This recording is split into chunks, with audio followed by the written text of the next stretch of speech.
ایک دور کی بات ہے، ایک ملک میں جہاں رنگوں کی دنیا تھی، وہاں ایک نارنگی شہزادی رہتی تھی جس کا نام زہرا تھا۔ اس کے ملک میں دلکش باغات اور کینو کے درختوں کی کثرت تھی۔ ہمیشہ وہاں خوشگوار نارنگی اور زرد رنگ میں خوبصورتی کا مظاہرہ ہوتا تھا۔ شہزادی زہرا کسی دوسری بادشاہی شہزادی سے مختلف تھی۔ اس کا دل سورج کی روشنی کی طرح چمکتا تھا۔ اس کی ہنسی قصر میں گونجتی تھی اور اس کی موجودگی ہر کسی کو خوشی دیتی تھی۔ مگر زہرا کے پاس ایک راز تھا، اس میں ایک خاص خوشبو والے پھل کا خواب تھا۔ اس کے چھونے سے وہ جگہ جہاں بھی چھوتی وہاں نارنگی کے درخت بہتے ہوئے زمین کو خوشبودار پھولوں سے بھر دیتے تھے۔ ایک دن حسدناک چڑیل نے ایک جادو پھینکا جس سے مملکت میں ہمیشہ کے لیے تاریکی چھا گئی۔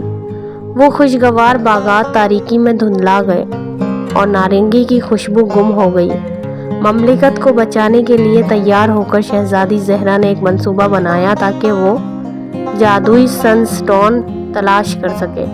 وہ جادو کو توڑنے کے لیے قابل تھا۔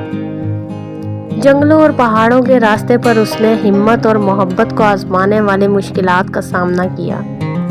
اپنے لیے جذبے کی راہ پر چلتے ہوئے زہرا نے سن سٹون کو ایک چھپے ہوئے باغ میں پایا۔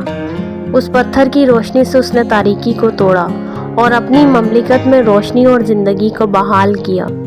باغات دوبارہ خوشی سے بھر گئے اور پھولوں کی خوشبو مزید خوبصورت ہو گئی۔ زہرا کی بہادری اور اس کی بے لوث دلی نے اسے ایک محبوب حکمران بنایا، جسے صرف اس کی خوبصورتی ہی نہیں بلکہ اس کے دل کی مسکان اور اس کے مملکت کو بچانے والے اس کے دلیرانہ فیصلوں کے لیے بھی یاد کیا گیا۔ زہرا کی حکومت میں مملکت نے اس کی راہ میں ترقی کی اور اس کی داستان ہمیشہ یاد رہی، جو بہادری، محبت اور یقین کی قوت کی ایک داستان تھی۔